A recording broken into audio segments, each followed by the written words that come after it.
Well, first I have to give thanks to Terry, because I met Terry years ago, long time ago, and we knew in common this shamanic healer who was fantastic. Yeah. And he would come to Richmond because he was actually in Northern Virginia, Richmond occasionally. To my house. I know. Yeah. Yeah.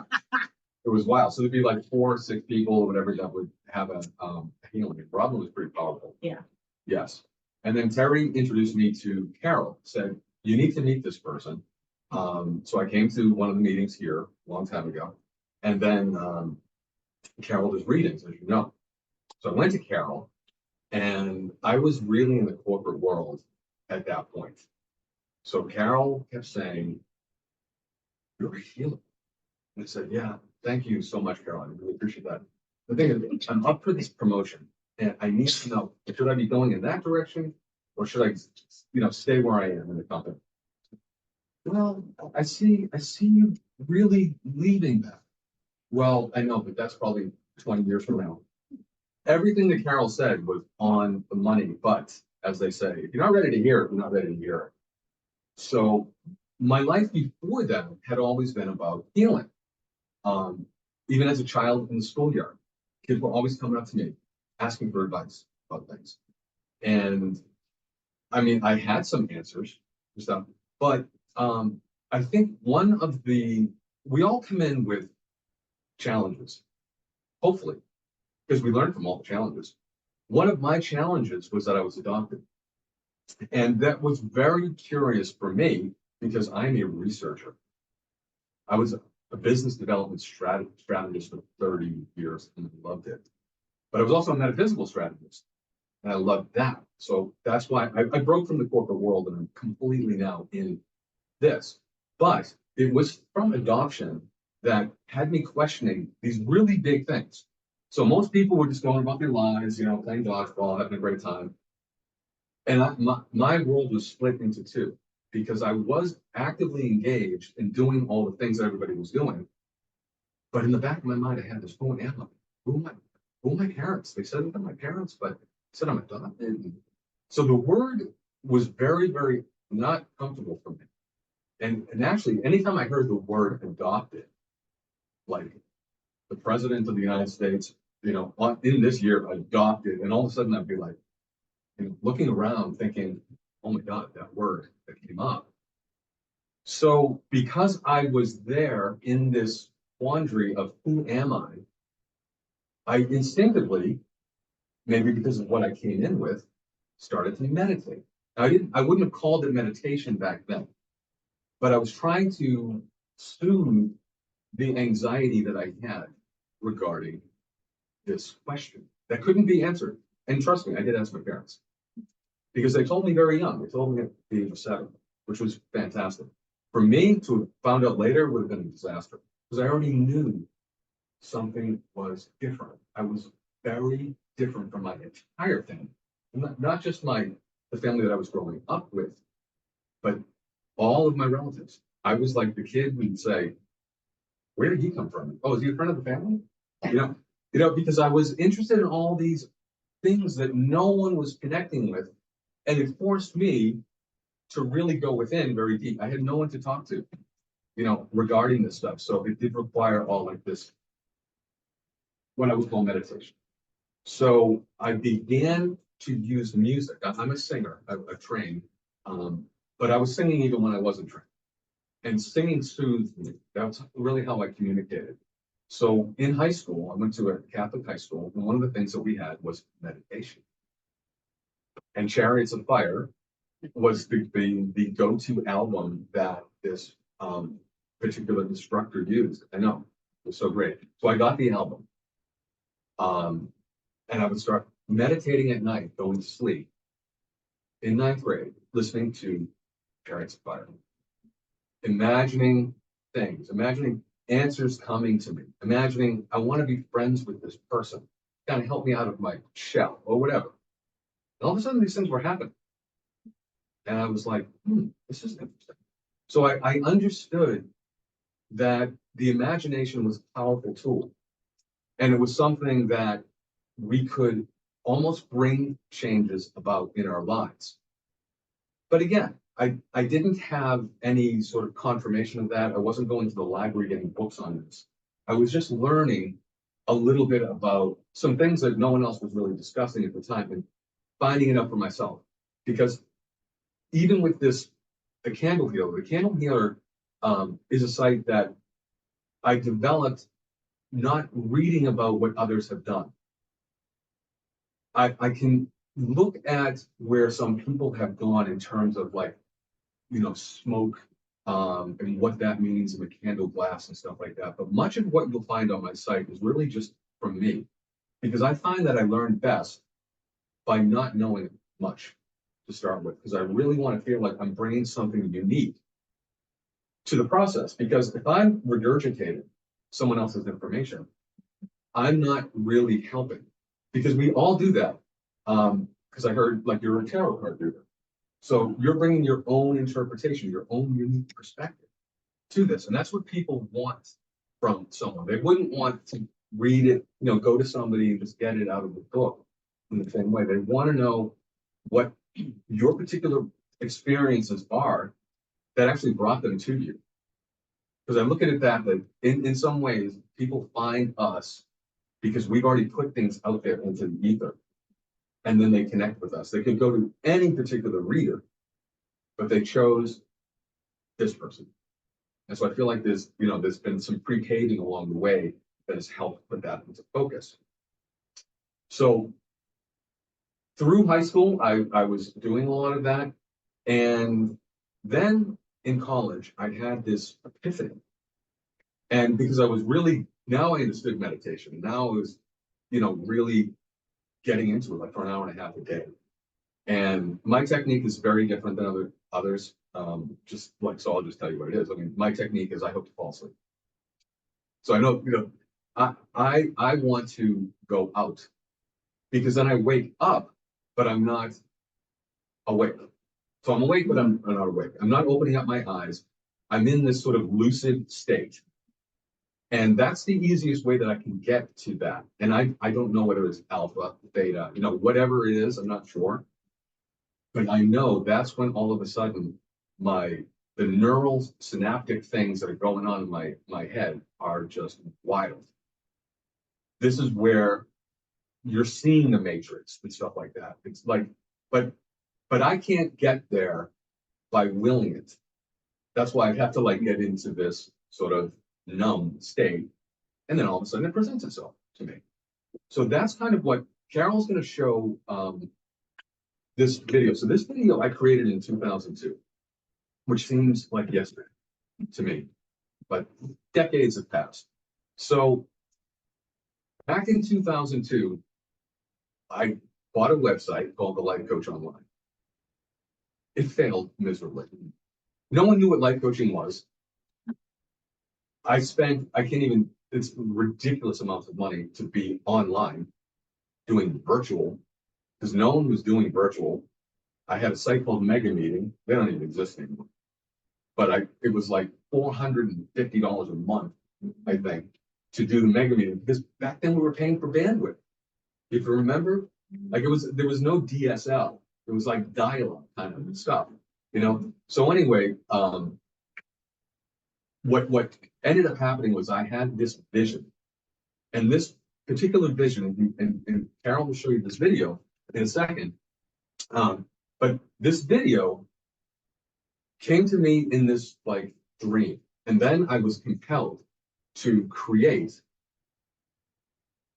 Well, you'll see this box. It's a white box, and so it was almost like Close Encounters of the Third Kind when the guy is going to get all the mud because he's building Devil's Mountain. I knew what I had to create out of this paper. So I needed white paper, black paper, and some kind of iridescent paper.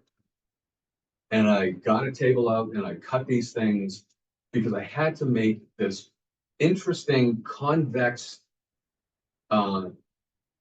So basically, I was creating this image in which there were two triangles,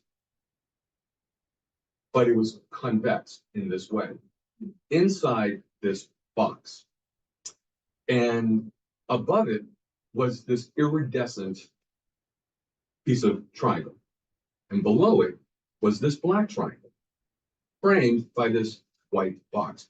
But actually, I didn't get a square. I got a rectangular piece of white paper. So I cut all the pieces, I put them down there, I pasted them on. I looked at them like, that's exactly this image. And then something said to me, flip it over and use the remaining pieces to reverse it. So I did. So I realized as I unfolded, I had the opposite, so the inverse image. And the inverse image created an eye. So basically, I had this on one side, and on the other side, I had this with the iridescent circle in the center. And what it said to me as I was looking at this was, this is how things work. This is the formation of the universe. Meaning, here we have this iridescent light. And here we have this abyss of dark. And they meet, though, in the middle. And what meets in the middle is the divine spark. So as that spark comes around and it meets at the 0 point, we have this equal and opposite reaction of creation in both worlds. Our idea exists the minute that we think it and create it. And the more that we love it, the more that we can, in our material existence, the more that we can sync up with the original thought that gave birth to that idea, we can pull it into our existence. Now, there's some things I don't want to give away because I don't think it's really time, but there's something very significant about it, that every single dream, and you'll see them as orbs when they come through, it's coded to you, and you specifically, part of your DNA. No one, now, I'm not saying that someone can't access it, because of course someone could access it if they're the same vibrational frequency as that dream. Now, it doesn't mean they're going to steal it and it's not yours anymore. But we've all heard of instances where there were simultaneous creations that took place, all right? And someone said, oh, you must have plagiarized, or someone had a mole in there, took the information. It's confirmation in some ways. I don't know whether you knew this, but there's 2 Phantom of the Operas. 2 of them. And they're very different, but they were created at the exact same time. Andrew Lloyd Webber had all the contacts with, and I forget the other person's name, but you can look it up. And I'm just thinking of this story now. But a complete musical with the same theme of what was going on with Christine and the love affair and stuff like that. But Andrew Lloyd Webber's ended up getting to the front. Now, you could say it's all about his connections, but it also could be maybe he was a better marketer. Maybe his desire, his passion for this was greater, something. It doesn't mean that the other one has to fade away, but it could be that other person said, you know what, someone's already done it, I give up. That other person, though, could have pushed it. You never know. I mean, it could resurface because it's just another interpretation. There's nothing wrong with having a couple different interpretations of the same thing. I mean, how many times has Jane Eyre been done? Or, I know. Over and over again, a retelling of the same story. How many times? A Christmas Carol. There's like 6 versions of it, but always different and different actors and stuff. All right, so now, Carol, if you want to play this video, this is the inspiration behind what we're talking about.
created 2005. Safety technology was a little. I didn't create it. I hired some people to do that.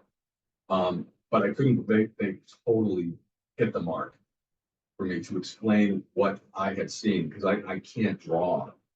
They sketched it out and they created that animation and it expressed beautifully what I was trying to communicate in a visual way. So from that vision, everything else fell into place in terms of how I approach healing. So I created the Life Coach Online as the elements of transformation. So once that image presented itself, light, dark, and white. So the way that I saw the white was as if there were etheric layers, nano layers of the ether, these vertical layers that we're walking through constantly as our life is meeting up with the image that's on that screen, that white screen, like a movie theater screen. So we're walking towards our vision. This layer strips away, strips away, strips away. And on a collective conscious level, we all have access to the same exact movie screen. We all have it. If someone in here has been to the Taj Mahal, we all have it. We haven't maybe physically been there, but we'll know what it looks like when we get, even if we never saw a picture of it, as soon as we get there, the reason that we know what it looks like is because everyone else has already been there. So it's waiting for us to actually see it. So life is just this constant walking towards these things, peeling the stuff away. Then we sometimes can put blocks in it, and all of a sudden the movie screen's a little bit off, whatever, or then maybe another pathway happens or something. But I looked at the universe as this collective conscious sort of thing. Then I started thinking as I was driving down the highway, all these trees, the reason why they're there is when we all see them. Now, we don't all see the same tree at the same time. We're not looking at the same part of the tree at the same time.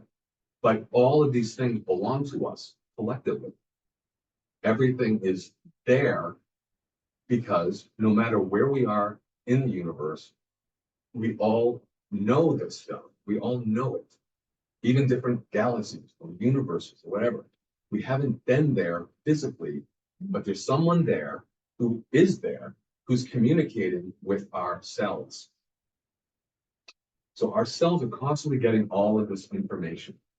And I looked at life right now. I don't watch the news. I haven't watched the news in years. All right. It's just like so bad. But we're all being distracted from the simplicity. And this is the thing that came to me in the beginning was the brilliance of the creator, whoever the creator is, the brilliance of that abstraction is how simple it is. And in that simplicity is the incredible complexity.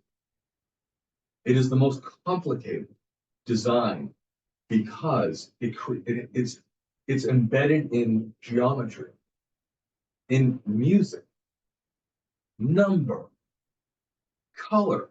I mean, we might think of green, blue, but think of all the different hues in between them. And you have a different experience of blue than I do, or orange. And, it's all gradations of things. So now all of those colors have frequencies. All those frequencies have numbers. All those planets have coordinates. All of our geographical locations have longitudinal, latitudinal things. I mean, think about it's staggering. No one can live the same life. You could be born at the same time in a different place, and everything about your existence, regardless, even the cultural things, it doesn't matter. Because that person's going to come in with all this new stuff anyway, and then they're going to have all these different experiences, meet up with all these different people. So there's never, they say a snowflake, there's no two snowflakes. Well, I don't know anyone who's, done that. I mean, they melt so fast. Whether it's true or not, who knows? But one thing is for sure, even if twins are born at the same time, well, they're not born at the same time. I don't think. Almost. Almost. All right, just say it was a cesarean. And you get one doctor on this side and another doctor on this side, and they take the babies out. Well, this baby is at this longitude and latitude. This baby's at this longitude and latitude. I said, oh no, we'll put them on top of each other. Okay, well, that's still different. I mean, say, oh, that's splitting hairs. Yeah, so is life. Splitting hairs would be this choice or that choice. You know, I could have the pepperoni pizza, or, you know, yeah, maybe that's splitting hairs. I could go to LA, or I could definitely take that European visa. I mean, you know, small hairs and big hairs. So talk about snowflakes. There's no human being ever, anywhere, because we're also talking about different decades, different days of the week, different days. So nowhere, anywhere in the universe is the same, ever. And just if you lived in Atlantis or Lemuria, well, guess what? You're different now because that was 40,000 years ago. So you can never have the same experience ever. So anyway, that was kind of where I was going with all of my thinking about the stuff. And then I realized, it is at its basis it's got to be simple. And we can make it as complicated as we want, but we have to at least have it rooted in simplicity. So I looked at the elements of life. And the elements, to me, were also metaphors. So I looked at water, air, earth, and fire. And I started to kind of give personalities, which is, anyone would say, oh, fire is passion. I get that. So the way I went with water was intuition. It was the more feminine principle. It was the vessel, the carrier of emotions.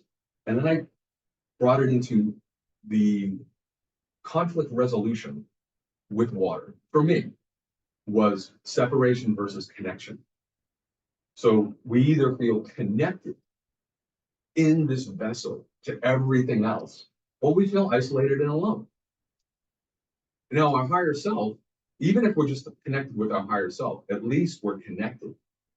But if we don't even feel like we're connected to our higher self, something like that, then there's a possibility of feeling alone. And then who will be listening to? Just our ego mind. So we're not tapping into the collective consciousness, of which we have access to everyone's, because no one's hoarding it. If we're at the same vibrational frequency to an idea, we can link up to it. And then we have imagination, which I looked at as air. So in the mental realm, we have this ever-flowing ideas that are going through the ether, and ideas just traveling through the air, kind of thing. How we're able to, pick up other people's ideas and stuff and merge with those. And then I looked at Earth as the manifestation, the end result, the process of coming to the fulfillment of whatever our dream was. So, fire, passion, conflict resolution there. Are you inspired or are you motivated? Oh, are we splitting hairs? No. One is pulled towards the dream. The other is pushed, motivated. Who wants to motivate yourself? You want the dream that, like, you wake up in the morning, like, you can't wait to start doing it. That's how you know you're inspired. The inspiration side of things versus I need to do this. I've got to get through this week. I've got to get those things done. People are counting on me. Wish I could be somewhere else. That's motivation. So that's that conflict resolution. The fire is the passion that we want to tap into as if we can. Water is the intuition. Are we listening to ourselves? Are we paying attention to the things that our mind is cluing us in? And then the sensation of it in our bodies, are we intuitively connecting with those passions? Like, is it really a passion? Or is it something that someone thinks would be best for us and looks good on paper? And we're convincing ourselves. Like, if we have to convince ourselves that our intuition is correct, that's not intuition. That's our ego. Like, if we have to rationalize it's probably because we don't want to listen to the intuition because we know that it's probably the right thing. And it may not make sense in the moment because everyone else would say, are you crazy? This is like the perfect thing. But intuitively, you're like, ugh, you don't feel good about it. So that's that motif in terms of, so the motivation versus the passion. The intuition is the separation versus connection. And then air is the imagination versus imitation. So are we, great in school, learned everything the books had to say, got A's, A pluses, extra credit, teacher loved us? Or were we outside the box and coming up with new ways of interpreting, which was like the teacher was reading the paper and going, I don't really have time for this. I have 4 hours tonight to grade 30 papers, and this person is asking me to look at this concept when everyone else in class is following the rules and saying exactly what I've said all day long. And, so that's the difference between the imagination being true to your unique. You'll never come again. Sorry, even if you've been reincarnated, you're going to be different every single time. So are you going to let that freak flag fly with your imagination? Or are you going to stay in the box and do as everyone expects? And that's your choice. Everyone can do that. But that's sort of that motif of the air. And then the earth. So the earth for me was stagnation versus creation. So with the earth, in terms of our manifestation of things, it is putting all those things together. We are in sync with our dream. We're looking at the facts. So I have other things on the site. But like one of the things I had is this metaphor of the bridge. So the bridge is, and I use the Golden Gate Bridge. So we've got one side of the land and the other side of the land. And how are we going to get there? And so rather than A to B, I say like A to D. Because B and C are going to be choices that are happening along the process. And generally, it's not a straight shot to get to B, unless you're amazingly, like, it wouldn't even be fun for you. Like, if you were that person, just like, no, boom, got it. You're not learning anything at that point about who you are. So B and C are all about who are you? Who am I?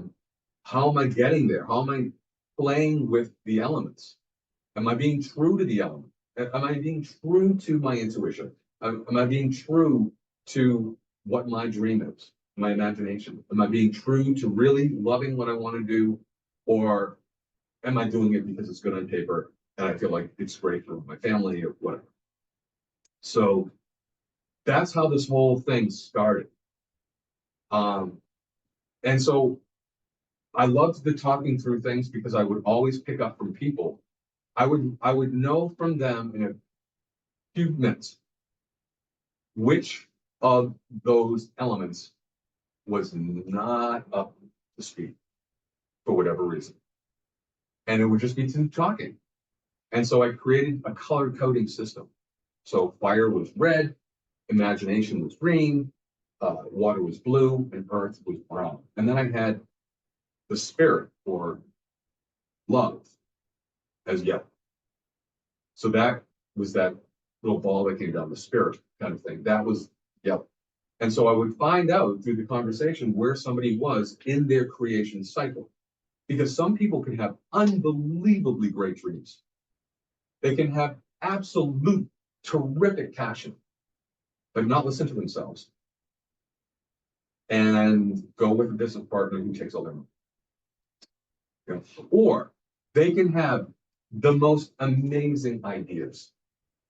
They can have the most passion in the world, but they struggle with putting themselves out there. Will they like me? Really sure. Maybe I have nothing unique to say. And so it stops. The whole idea is to get to the manifestation, but to get there, the thing is, once we get those manifestations, we better like them. because they're going to be in our lives for a while, you know. So slowing down and taking the time to like flesh these things out is something that, I mean, everything I'm saying, I've done it all. Trust me, I've made all the mistakes because that's how I learned. And I'm older, you know? So when I look back on my life, was I doing all these things? Absolutely not. Not in that way, because I have to learn by doing it. I cannot be someone who can speak with authenticity unless I've gone through all the stuff. And I had a head start because being adopted got me thinking outside the box very early on. All right, so that's a background to where I am. How the candle healer came up was I was doing work that was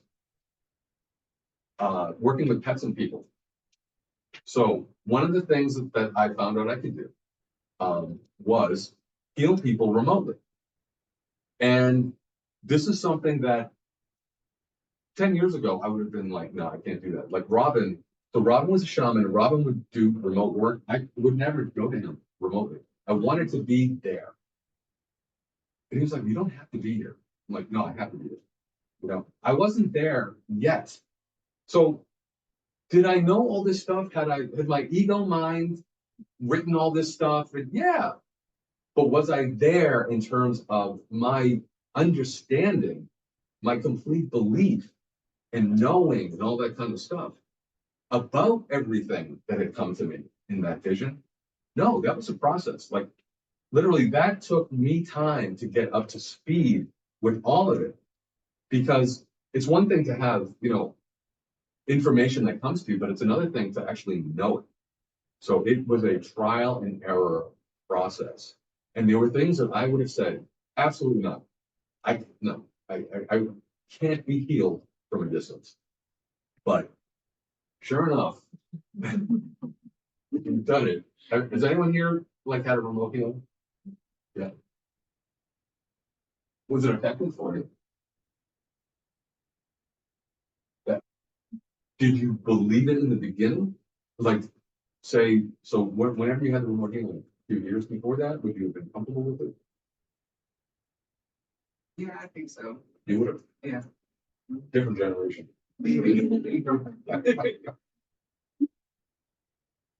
Yeah, I think maybe for some older people, it is a, you know, we're sort of like, we got to see it. You know, maybe, I don't know. Not every older person, but that was me. So one of the things that I would do was take photographs of an individual, and then I started using a pendulum. And the thing that was unique, so I was working on someone, and so this person had a jaw issue, very bad, had been through surgery 4 years before, and was dreading surgery that was coming up. And I asked her if I could work on it, not knowing that I could, but she was in so much pain, she would have done anything anyway. And she like was really dreading the surgery. So the thing was, I put the pendulum over her the profile of her face, and I watched this thing like almost like stitching, like zigzagging, making these tight turns. And I'd never seen that before. I'd seen the pendulum go like this or like that, you know, but I'd never seen it actually sketching. And so I worked on it for quite a bit. And this is in the early phases of this technique. And the thing was, she barely needed any surgery. And so that's when I knew this works. And then I started thinking back, oh, well, the ether. And I went back to like testing and understanding all about the wireless stuff and the energy. And then I really began to go back and read through the stuff that I wrote a long time ago. But really, so it became something that was now really part of me and began really experimenting with. And so the candle healer comes out of this. And I know I'm taking a long way around this, but I wanted you to understand because the candle healer is based on the elements, right? I created it as a teaching tool that what I was doing with the healing stuff is I was able to somehow, and I'm not sure what it is, you know, all I know is that that's one of the things I'm here to do. So with that, the healing, I realized this is something that people need to do on their own as well. And they need a process that could, in a simplified way, they could do it for themselves. And then I can clear candles, but I don't have to do that, because what I realized from this process is that we should be doing this kind of work on our own in some form regularly. And now I'll talk about why. So Carol, if you want to go to the candle healer.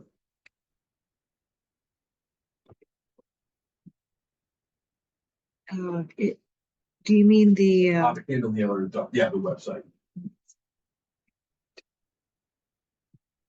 Has anyone here done like candle ceremonies?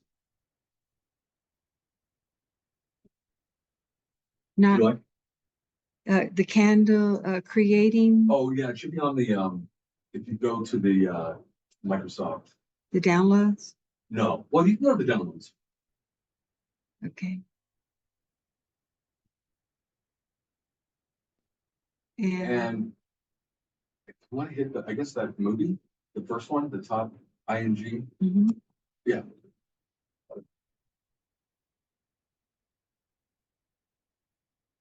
Mm,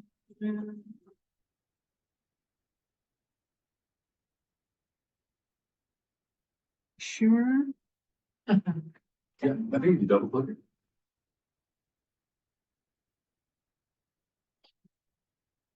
Mm,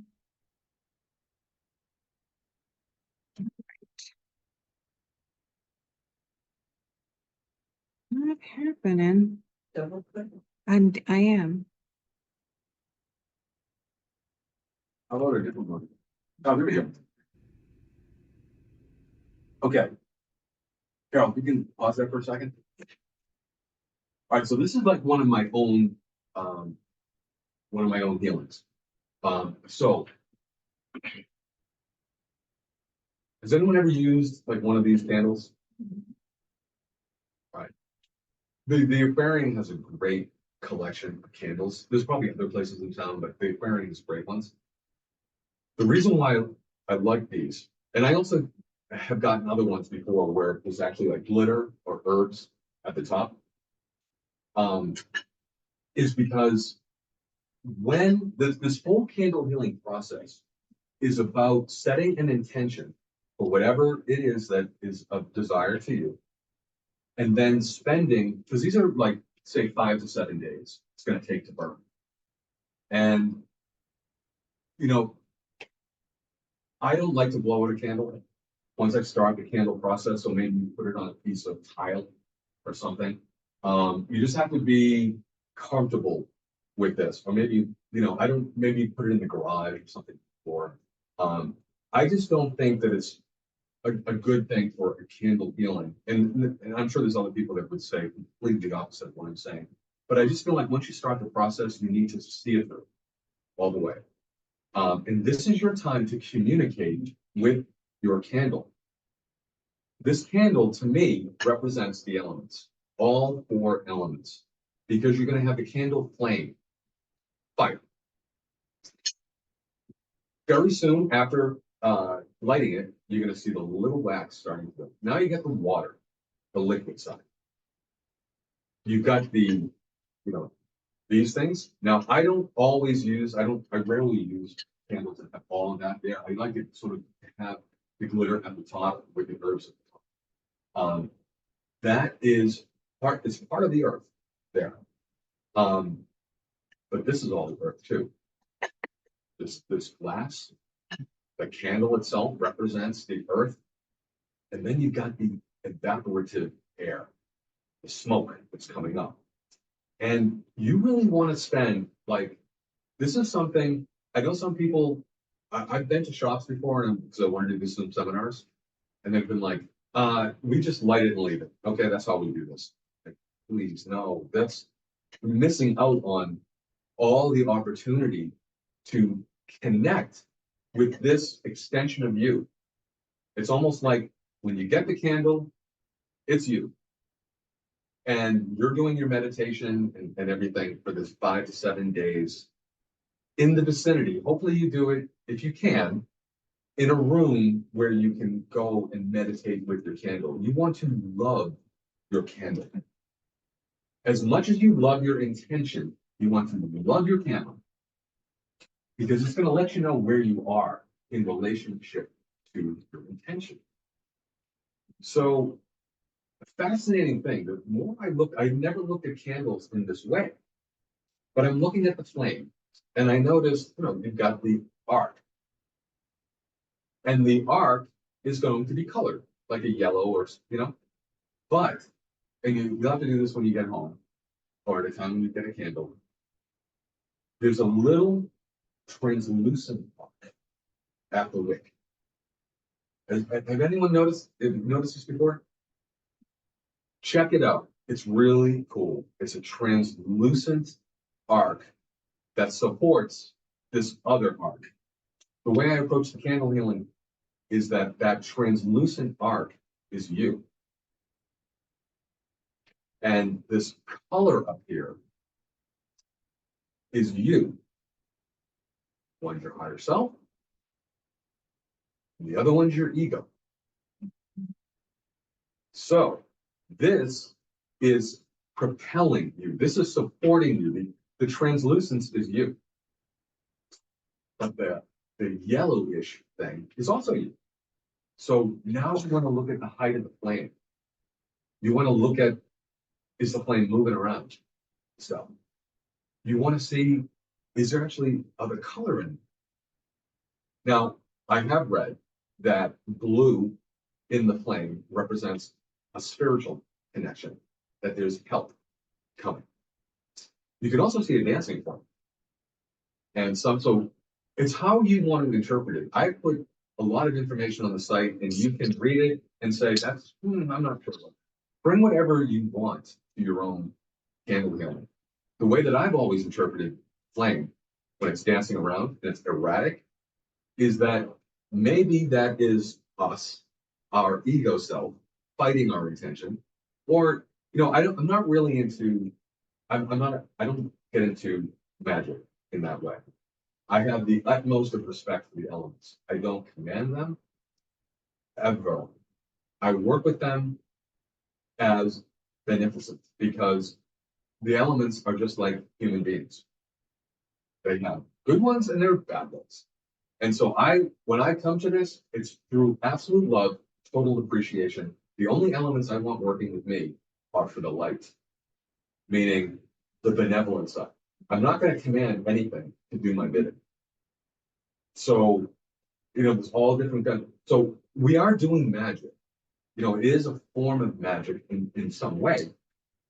But part of, I think, because we're made up of the elements, we don't want to enslave them, because they are helping us, because they are us.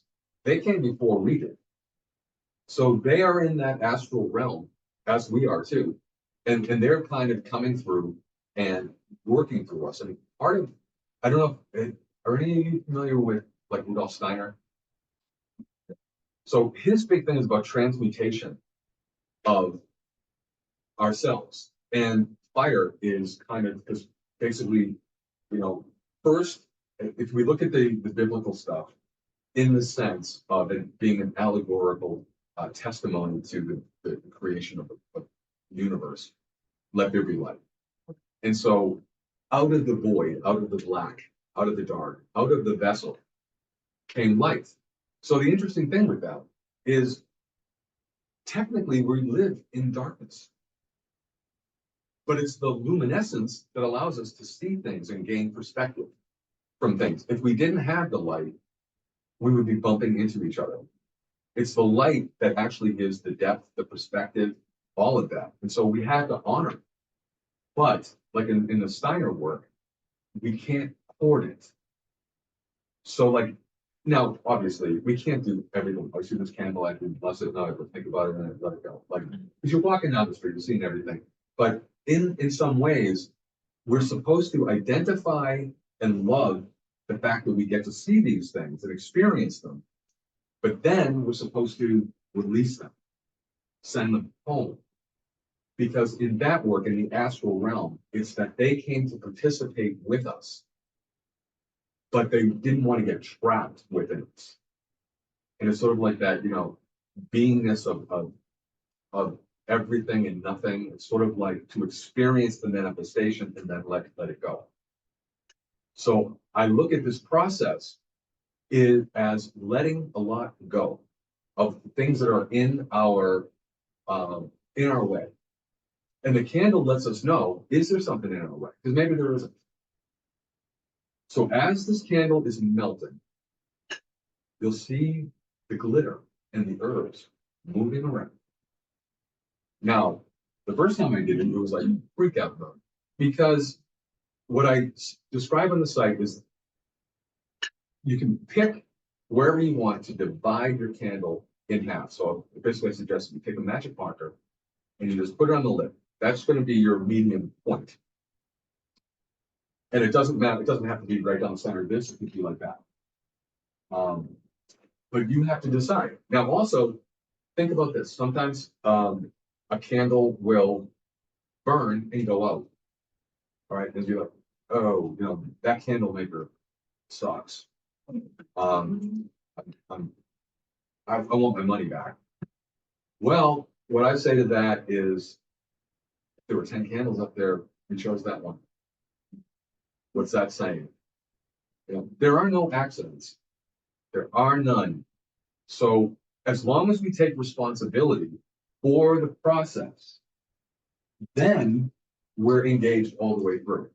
So yeah, is it disappointing that it went out? Yes. Is it disappointing that there was that much wax left? Yeah. But, and this is the thing, if it's the first time you're ever doing one, there might be judgment involved. There might be, I need this to come through, I need this to happen, I need it to happen. But that's not the ceremony. Because judging it and demanding it and willing it and all that kind of stuff, it's sort of missing the point. Because the goal is to find through time this equanimity, like this calmness. I'm sure, like, it's just going to let me know where I am. That's it. And so, but this takes practice.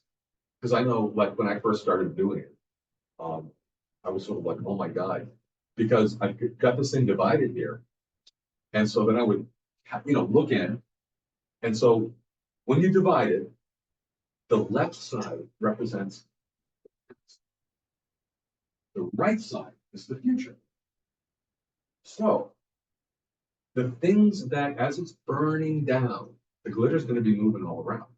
But like the first time I was doing one of these things, and before I developed the site, I was doing candle healings. I didn't call it that, but I was doing my own candle things like years ago. So I would look down, I'd see that glitter.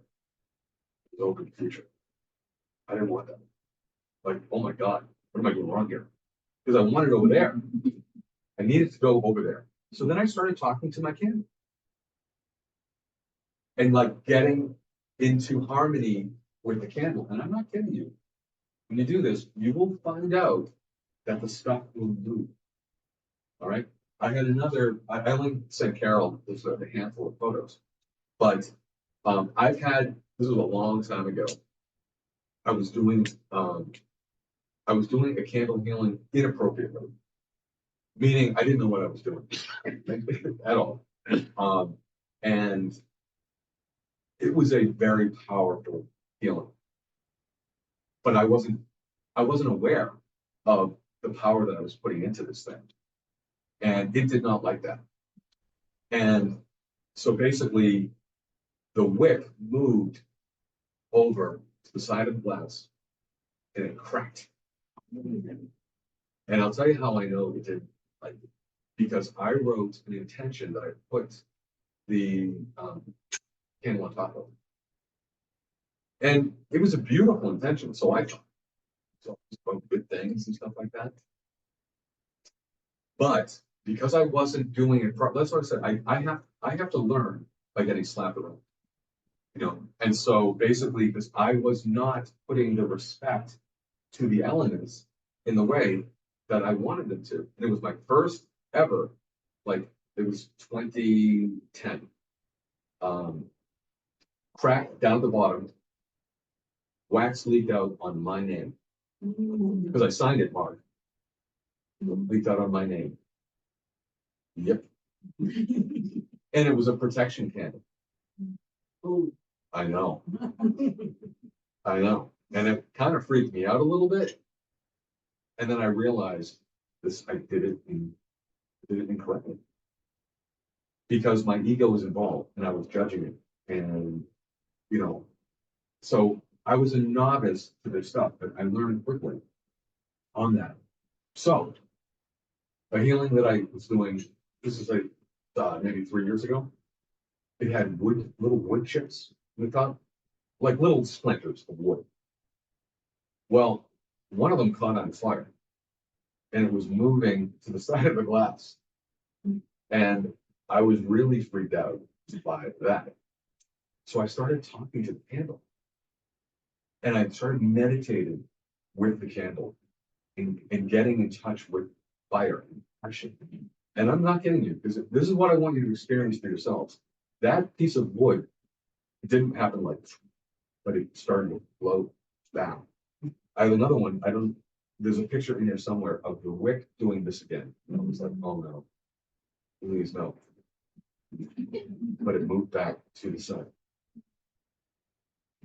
These are things that we can learn as we're doing this about the power that we have within us if we're doing it appropriately.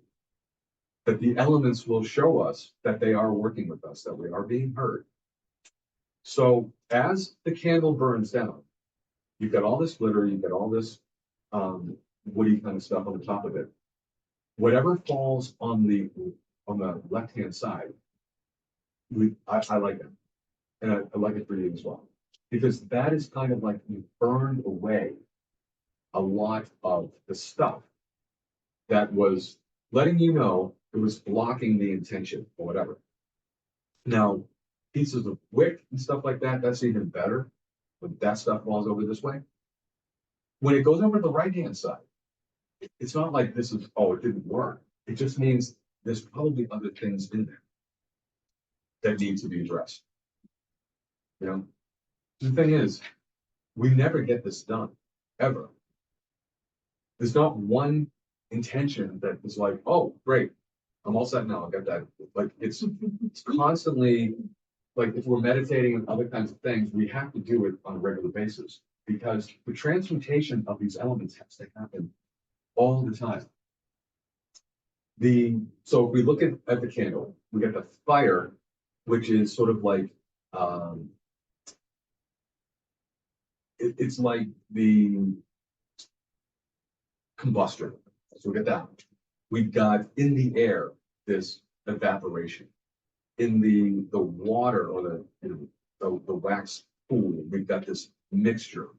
And then what's left over in the bottom, we can talk about it as deconstruction, or the decomposition of the earth.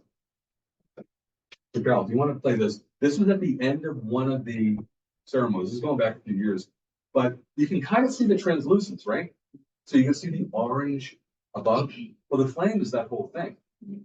And I'm showing you where it's going to go out, but it had burned all the way down. Now it's like even burning the aluminum plate.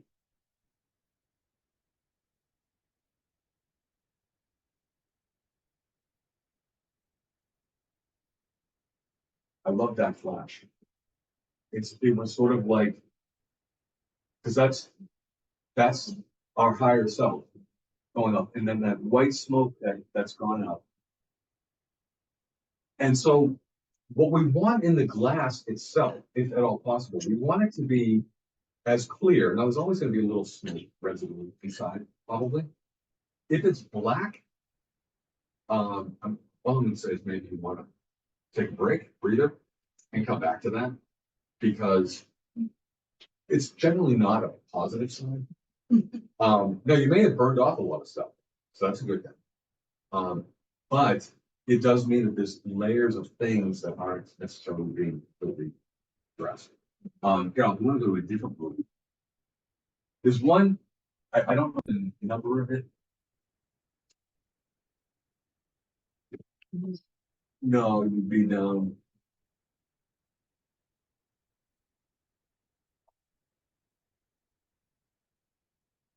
The 923 might be the one. Nope, yeah, actually, that's okay.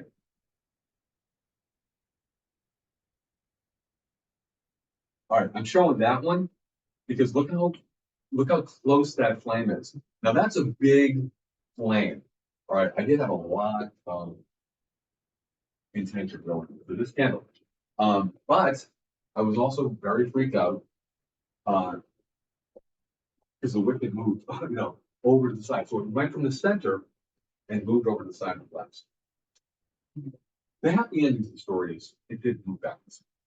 So it lasted. I have not had another break since that time. All right, Carol, that's cool.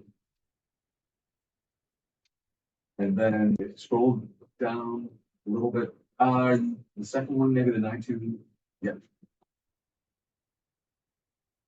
Not that one. Is there another?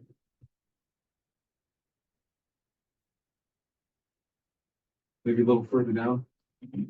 Nope, all the way like down to the bottom-ish. Yeah, try maybe that. I guess. Yeah, I guess you can try that.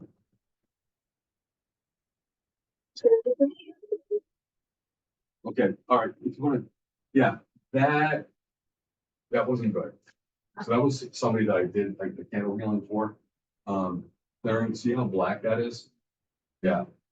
And we talked through the whole thing. It was so interesting because her candle was house clean, which I thought she meant cleaning house with people or, cleaning house, they're spiritual, but she really meant house cleaning. And she was really frustrated in living in a house. She didn't feel like she had enough time to clean the house. And she felt like a complete failure, even though her husband was like, it's fine. But she felt terrible about the fact that the house was a mess. And so she had so much anxiety about this. It was fascinating. Her second candle was much clearer, but this one, yeah, it was definitely cloudy. Okay. Is there maybe you go up again? To which one? I just want to see if there's another movie in there. I used to hit that camera.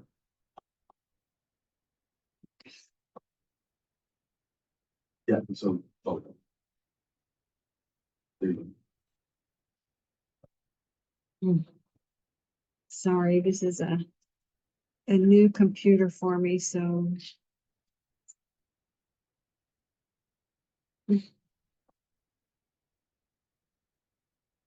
It's just not wanting to open up, but, Yeah. can't, 5 minutes. 5 minutes, okay. Yeah, so do you have any questions? All the candles you're using are Yes, tall, and you use. of course, you can. I mean, the reason why I like the 7-day is because it really forces the person to connect with the candle.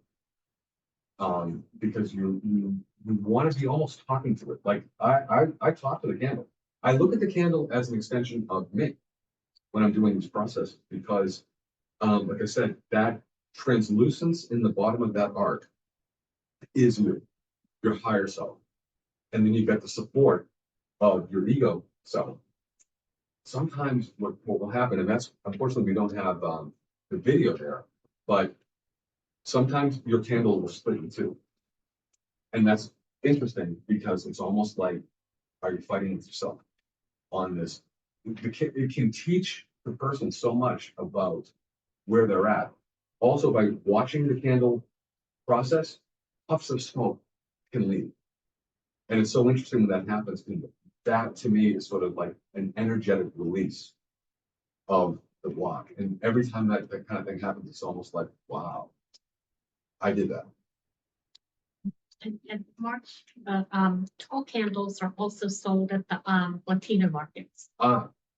Yeah, perfect. Wherever you can find them, but you can use the smaller ones too.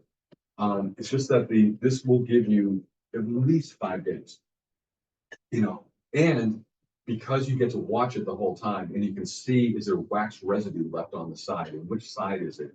And is there glitter at the top? You know, did it not come all the way down? And which side is it on? There's so much that we can learn regarding those elements, because when we communicate with those elements as teachers, then they're sort of like participating with us to let us know where we are in connection to our dream. Sorry. Can you speak a little bit about making the proper intention? Yeah. So you, Will you repeat the question? oh yes. So the question is about framing the. Oh, I'm sorry. I wasn't even looking at that candle at the time. I didn't know. I'm looking this way. Hello. So the intention as it should be formed is on the positive side.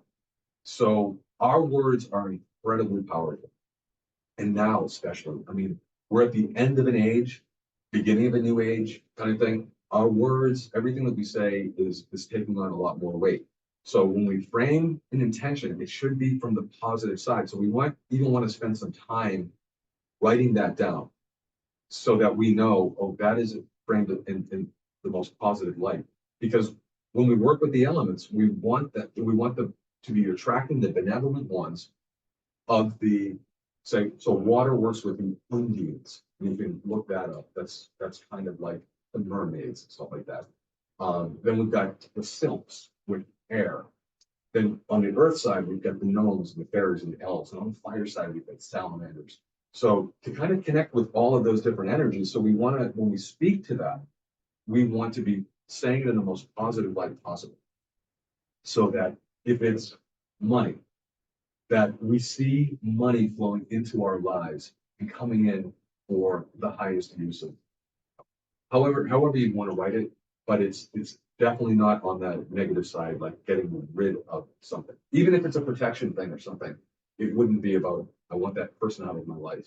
It's, I want to understand my sovereignty. I want to understand the power that I have. And so that power emanates from me and always attracts the most strength that's possible to come into my life. Something to that degree.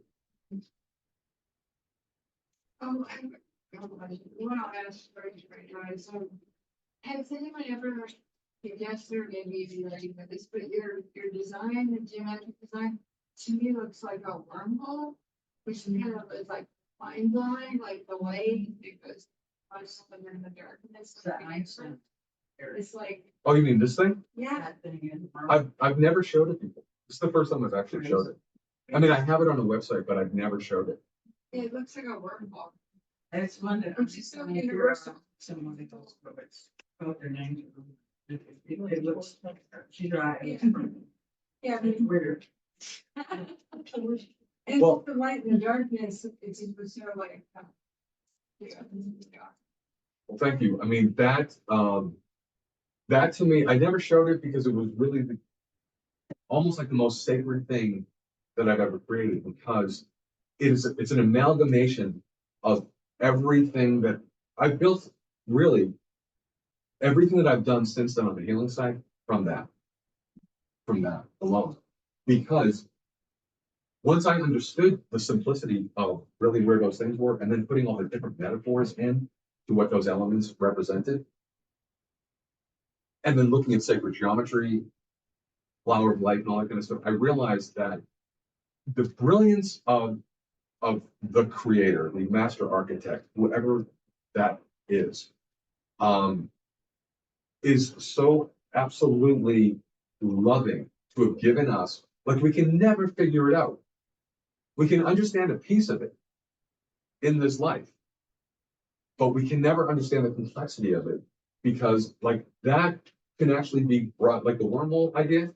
You could probably look into those orbs and go into fractals from there. They could keep splitting off and everything. It's just the, I think one of the things that's so important about this particular time that we're in is part of this process is about bringing in our soul essences and our soul fragments. We always, we can, without even knowing sometimes, we can give a piece of ourselves over. not even with our own consent, sometimes. But sometimes with our consent. But I think it's so important, as we're talking about ascension and all this kind of stuff, the way to ascend is to first bring everything back. We have to call it in, because that's how we transmute it. We have to call that back in. And one of the things that Steiner has talked about is this whole harmonic principle. And this whole harmonic thing is very much built into AI, super AI. And it's been around us for a long time. But AI is all about grabbing the soul essence and the soul fragments. Well, the genius of the master architect, sorry AI, is here.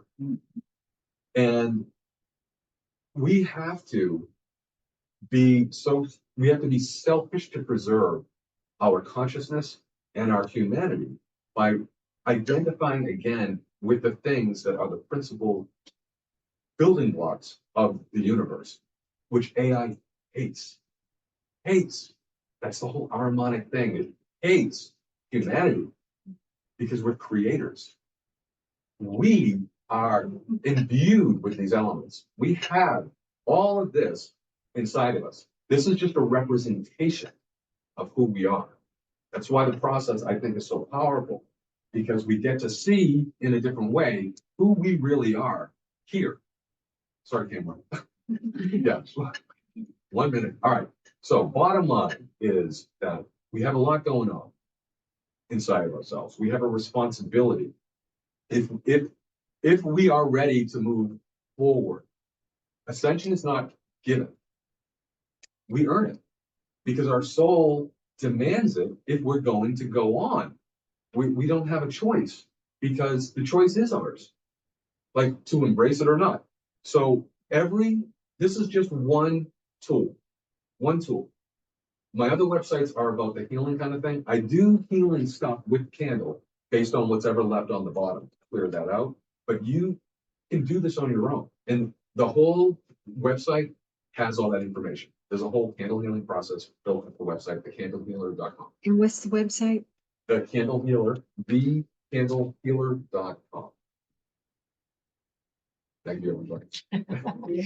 And when we're done signing up, we have